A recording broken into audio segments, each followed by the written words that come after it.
మరి ఎందుకు బీసీలు మన రాజ్యం మనకు కావాలని అడుగుతున్నా అంటే ఇవాళ పేపర్లలో ఒక వార్త వచ్చింది, మీడియా మిత్రులకు బాగా తెలిసి ఉంటుంది.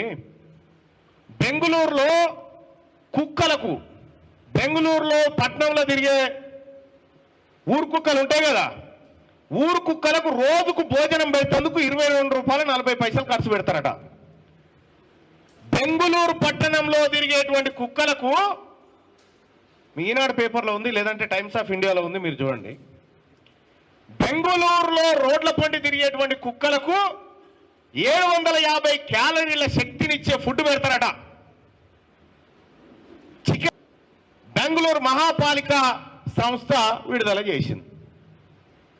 కుక్కలకు ఒక్క రోజుకు 22 రూపాయల 42 పైసలు ఖర్చు పెడతారట ఒక్క రోజు భోజనానికి.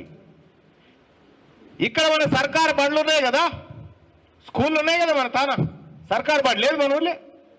సర్కారు బడికి పోతున్నటువంటి ఆ బువ్వకి ఎంత కుక్క తింటున్న తిండి కంటే ఈడ మన రాష్ట్రంలో మన పిల్లలు చదువుతున్నటువంటి సర్కారు బండ్లో 8 రూపాయల బువ్వ పెడతా ఉంటే కుక్క బతికెట్లుంది ఈడ రాష్ట్రంలో మన బీసీ ఎస్సీ ఎస్టీలు చదువుకునే పిల్లల బతికెట్లుంది.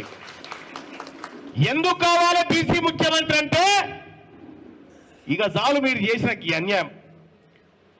కుక్కలకు పెట్టిన తిండి కూడా పెట్టకపోతే మాకు. ఇందుకోసం బీసీ రాజ్యం కావాలని అడుగుతా ఉన్నా తప్పనని అడుగుతా ఉంది. ఇవాళ మొన్న రైతు బంద్ వేసిరా, రైతు భరోసా అని చెప్పి 9,000 కోట్ల రూపాయలు. నేను మీడియా మిత్రులకు చెప్తా ఉన్నా, 9,000 కోట్ల రూపాయలు రైతు భరోసా ఎకరానికి 6,000 రూపాయలు, 6,000 కదా, ఎకరానికి 6,000 రూపాయలని వేసిరు. దానికోసం 9,000 కోట్ల రూపాయలు అప్పు తెచ్చిరా సర్కారు. మొన్న రైతులకు ఖాతాలలో పైసలు వేస్తేందుకు ఎకరానికి 6,000 వేస్తేందుకు 9,000 కోట్ల రూపాయలు అప్పు తెచ్చిరు. ఈ అప్పు బీసీల నెత్తి మీద ఎంత పడ్డది, బీసీలం ఎంత కట్టాలి? ఈ అప్పు ఈ 9,000 కోట్లలో 5,580 కోట్లు మనం బీసీలం కట్టాలి. 5,580 కోట్ల రూపాయలు అప్పు మనం బీసీలం కట్టాలి.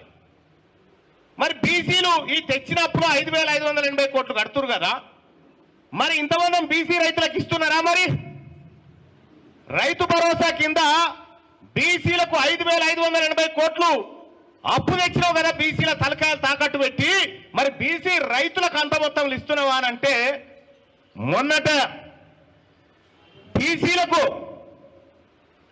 5,580 కోట్లు వాళ్ళ పేరు మీద అప్పు తెచ్చి బీసీ రైతులకు ఇచ్చింది 3,870 కోట్లు ఇచ్చారు. అంటే దాదాపుగా మన బీసీ రైతుల సొమ్ము, బీసీ ప్రజల సొమ్ము 1,800 కోట్ల రూపాయలు తిన్నారు వాళ్ళు. 18 ఉంది. మరి ఓసీలు ఎంతమంది ఉన్నారా ఈ రాష్ట్రంలో? ఈ రాష్ట్రంలో ఉన్నటువంటి ఓసీలు 6